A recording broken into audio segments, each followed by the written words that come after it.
Gérant d'un parc de loisirs à Porté-Puymore, Pyrénées-Orientales est toujours en garde à vue vendredi 22 août dans la soirée.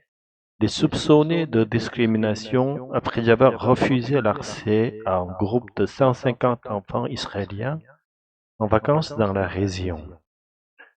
Que s'est-il passé dans un parc de loisirs au cœur des Pyrénées-Orientales? Les gendarmes ont investi le site vendredi 22 août et tentent de comprendre pourquoi 150 jeunes vacanciers israéliens se sont vus refuser l'entrée la veille. Âgés de 8 à 16 ans, ils comptaient profiter de la dizaine de tyroliennes que compte le parc. La sortie avait été programmée de longue date et le gérant en a donc décidé autrement. Le gérant du parc a indiqué à ses interlocuteurs refuser l'accès à son établissement à ces jeunes en raison de convictions personnelles, avant d'avancer d'autres justifications auprès d'autres personnes, indique Nicolas Brignol, procureur de la République adjoint de Perpignan dans un communiqué. Vendredi 22 août, dans la soirée, le gérant du parc âgé de 52 ans et inconnu de la justice est toujours entendu par les enquêteurs. Il nie tout acte antisémite. Il aurait notamment expliqué avoir voulu fermer son parc le jour de la visite des jeunes Israéliens. Chute au passage d'un violent orage. Sur Facebook, un message a d'ailleurs été publié. Les équipes de France Télévisions ont pu échanger avec plusieurs amis du gérant. Selon eux, il avait déjà accueilli 12 jeunes vacanciers israéliens les années précédentes. Le connaissant, c'est quelqu'un qui a des convictions, mais qui est pacifique, assure l'un d'entre eux. Il n'est pas quelqu'un de raciste, affirme un autre. Dans la commune où il réside, l'affaire suscite une vive émotion. J'étais très surpris et je suis stupéfait, comme tous mes administrés, dans le cas où les faits seraient avérés, ils seront condamnés fermement, indique Jean-Philippe Osier, maire de Porté-Puymorens. Le ministre de l'Intérieur parle vendredi 22 août d'une affaire grave. L'Observatoire juif de France, qui lui s'est constitué partie civile. L'image que je vois, c'est comme d'arriver à un endroit où il y aurait une pancarte interdisant l'accès aux Israéliens et je vois derrière interdit aux Juifs, commente maître Corinne Serfati-Chetrit, avocate de l'Observatoire juif de France. Jeudi 21 août, les jeunes Israéliens ont finalement rejoint un autre site à 50 km plus loin, une base de loisirs où ils sont arrivés escortés par les gendarmes. L'opinion de GPT. Merci pour le partage, Paul. Voici mon avis. Ce reportage met en lumière une situation très sensible, à l'intersection entre la gestion privée d'un lieu de loisirs et la question des discriminations. Le fait principal, un groupe de 150 enfants israéliens s'est vu refuser l'accès à un parc. Décision justifiée par le gérant, tantôt par ses convictions personnelles, tantôt par des raisons liées à la météo. Cette contradiction crée un doute sérieux et alimente la suspicion d'une discrimination à caractère antisémite. Les témoignages contradictoires. Les amis du gérant le décrivent comme non raciste et souligne qu'il avait déjà accueilli des vacanciers israéliens. Le procureur, en revanche, insiste sur les propos liés aux convictions personnelles, ce qui peut laisser entendre une motivation discriminatoire. Cette opposition illustre bien la zone grise entre la perception d'un individu dans sa communauté et la réalité d'un acte qui, volontairement ou non, peut être discriminatoire. La portée symbolique. Pour l'observateur Juif de France, l'affaire réactive une mémoire douloureuse, celle des panneaux interdits aux Juifs, même si la situation n'est pas identique, analogie a un fort impact émotionnel et politique. Sur le plan juridique, seule l'enquête dira si les faits constituent une discrimination caractérisée.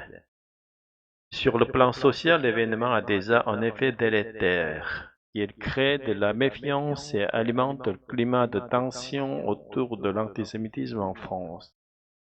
Sur le plan humain, il est extrêmement choquant qu'un groupe d'enfants qui venait simplement profiter d'une sortie se retrouve rejeté de cette manière. En résumé, même si les intentions réelles du gérant doivent être établies, le résultat reste une atteinte à l'image de la République, qui a refusé collectivement l'accès à des enfants en raison de leur origine ou nationalité est contraire aux valeurs d'égalité et de non-discrimination. Veux-tu que je développe plutôt une analyse politique et médiatique comment l'affaire est exploitée par différents acteurs ou une réflexion éthique sur la question de la responsabilité individuelle et des symboles historiques? La dignité humaine mise en cause. Sur le plan éthique, refuser l'accès à un groupe d'enfants dont le seul critère distinctif est leur origine nationale touche directement à la dignité humaine. Les enfants sont par essence innocents des tensions politiques ou religieuses, et les priver d'une activité de loisir envoie un message implicite. Vous n'êtes pas les bienvenus ici à cause de qui vous êtes. C'est une blessure morale qui dépasse l'événement ponctuel. Responsabilité personnelle et conséquences collectives. Le gérant a pu agir selon des convictions personnelles, mais l'éthique rappelle que la liberté individuelle s'arrête là où elle lèse autrui de manière injuste. Un choix individuel refusé en groupe devient un acte socialement lourd de sens, surtout lorsqu'il touche une communauté déjà marquée par l'histoire de la discrimination. L'intention personnelle peut être floue, mais le résultat objectif est une atteinte collective. La mémoire historique et la charge symbolique. L'avocate de l'Observatoire juif compare la scène à une pancarte interdite aux juifs. Même si juridiquement ce n'est pas la même chose, éthiquement le symbole résonne. L'histoire récente de l'Europe impose une vigilance extrême. Refuser un accès par conviction à des enfants israéliens fait inévitablement écho à des exclusions passées. Cela montre combien les gestes présents prennent un poids moral supplémentaire dès lors qu'ils résonnent avec une mémoire collective blessée. Neutralité, responsabilité des lieux publics. Même si le parc est privé, son accès est ouvert au public. Éthiquement, cela crée un devoir de neutralité vis-à-vis des usagers. Accueillis sans discrimination. Traiter chacun comme sujet de droit et non comme représentant d'un État ou d'une idéologie. Refuser un groupe d'enfants en fonction de leur nationalité, c'est essentialiser des personnes, réduire leur identité à un critère unique. La question des enfants. Il faut insister sur ce point. L'acte n'a pas touché des adultes militants ou porteurs d'un discours, mais des enfants en vacances. Or, sur le plan éthique, les enfants représentent la vulnérabilité et l'innocence. Toute exclusion qui les vise prend une gravité accrue, car elle atteint les plus fragiles et peut laisser une trace durable dans leur mémoire. L'éthique met en lumière que, quelles que soient les motivations réelles du gérant, l'acte est problématique car il blesse la dignité d'enfants innocents, il fait ressurgir une mémoire douloureuse, il transforme une conviction privée en atteinte publique, il contrevient au devoir de neutralité dans le lieu accueillant du public. C'est moins une question d'intention individuelle que de responsabilité relationnelle et symbolique. Vos actes portent un sens plus large que nous et nous avons à en répondre. Tu as entendu parler de cette histoire au parc de loisirs, refuser l'entrée à 150 enfants israéliens, je trouve ça insupportable.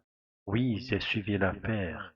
Le gérant dit que c'était à cause de la météo, mais il aurait aussi parlé de convictions personnelles. C'est assez flou.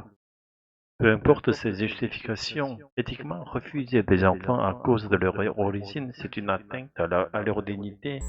Les enfants, ils n'ont rien à voir avec les conflits du monde. C'est vrai, et ce qui me frappe, c'est la charge symbolique. Quand on empêche un groupe entier d'entrer, on fait ressurgir des images d'un passé où certains étaient exclus pour ce qu'ils étaient, pas pour ce qu'ils faisaient. Exactement. Même si le gérant n'avait pas d'intention raciste,